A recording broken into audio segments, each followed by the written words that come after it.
Ya, teman-teman, eh, kita juga harus mulai membuka diri ya terhadap prosedur kehidupan ini berjalan, teman-teman ya. Namanya jodoh mah kita mau pacaran berapa tahun juga ya, nggak ada jaminan 1% pun orang yang kita pacarin bakal jadi pasangan hidup kita. Nggak ada jaminan, ya, nggak ada jaminan. Mau pacaran 10 tahun, 15 tahun ya, sampai DP rumah lunas juga. Oh, bukan DP-nya ya, cicilannya lunas maksudnya. Nggak ada jaminan 1% pun orang yang kita pacarin itu akan menjadi pasangan atau akan menjadi suami istri kita gitu ya, kayak gitu.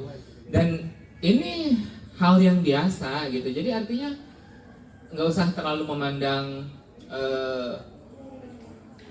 terlalu dramatis ya, atau terlalu melankolis tentang hal tersebut gitu.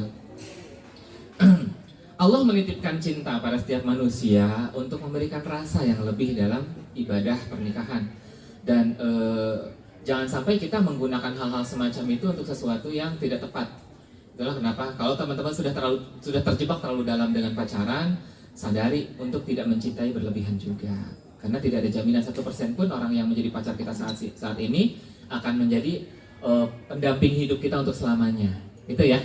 Jadi ketika emang pada akhirnya nggak jadi, ya udah, toh memang nggak jodoh. Dan permasalahan nggak jodoh itu bukan sesuatu yang perlu menghasilkan dengki. Permasalahan nggak jodoh itu bukan satu hal yang perlu menghasilkan dendam. Gitu.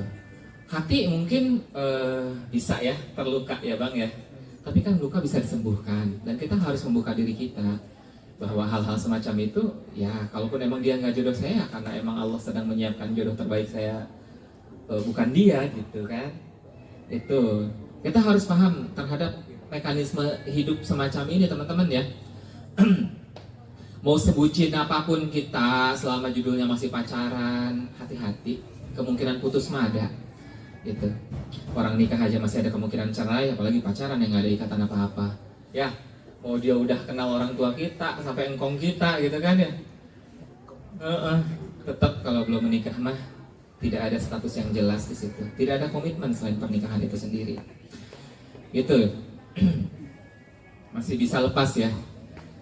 Ya mungkin bisa jadi kita adalah batu pijakan dia untuk mendapatkan jodohnya gitu. Ngedeketin kita yang dia lamar malah teman kita gitu kan. Ya, nyakitin sih ya nyakitin ya. Tapi bersyukur di sana kita sudah menjadi wasilah jodoh untuk orang tersebut. Gitu kan.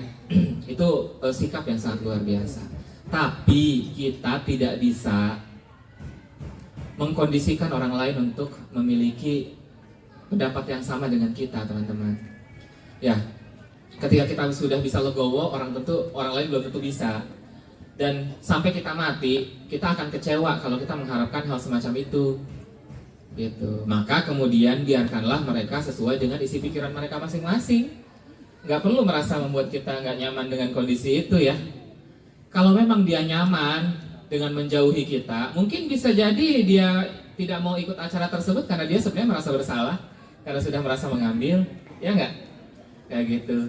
Seperti halnya kalau kita ada di posisi dia juga mungkin kita akan jauh lebih melakukan tindakan memalukan daripada dia. Gitu ya. Jadi jangan pernah berharap orang lain akan melakukan sesuatu sesuai dengan kehendak hati kita.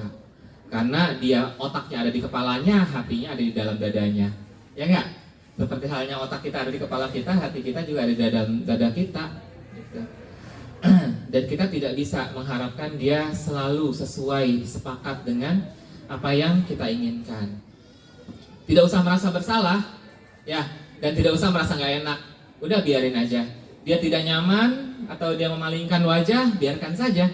Kalau kita mau nyapa, sapa. Tapi tidak usah berharap sapaan kita akan dia balas dengan cara terbaik ya.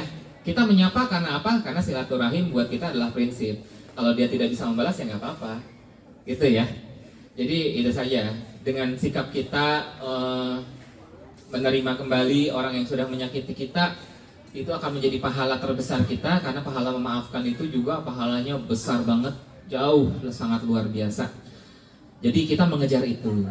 Tapi kalau emang dia yang sungkan untuk bertemu dengan kita, ya tidak apa-apa, gitu ya. Jadi jangan mengintimidasi kita dan jangan mengotori kebahagiaan kita.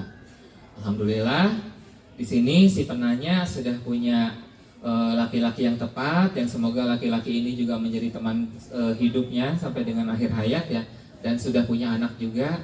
Itu adalah anugerah yang sangat luar biasa, kayak gitu. Ya, jadi nggak usah diterusin lagi dramanya. Terus gimana kalau terus-terusan dia tetap seperti itu sikapnya? Ya tadi ya, nggak apa-apa, biarkanlah. Gitu, tidak usah mengganggu kebahagiaan orang lain. Tapi kita mengatur kebahagiaan kita sendiri. Ya bang ya, kayak gitu. Jadi intinya kita punya tombol kebahagiaan kita sendiri, gitu. Dan tombol kebahagiaan kita atur dengan cara kita, bukan dengan cara mereka. Jadi terusin aja, ya. Lagian teman-teman ya, capek kita ngurusin hati orang, ngurusin sikap orang, capek. Mendingan kita sibukin dengan hal-hal produktif, ngurusin suami, ngurusin anak, gitu kan ya, produktif di rumah, gitu kan, ikut pengajian, gitu. Insya Allah, daripada kita mikirin seseorang yang bahkan dia tidak mau mikirin kita. Wallahu a'lam bishawab.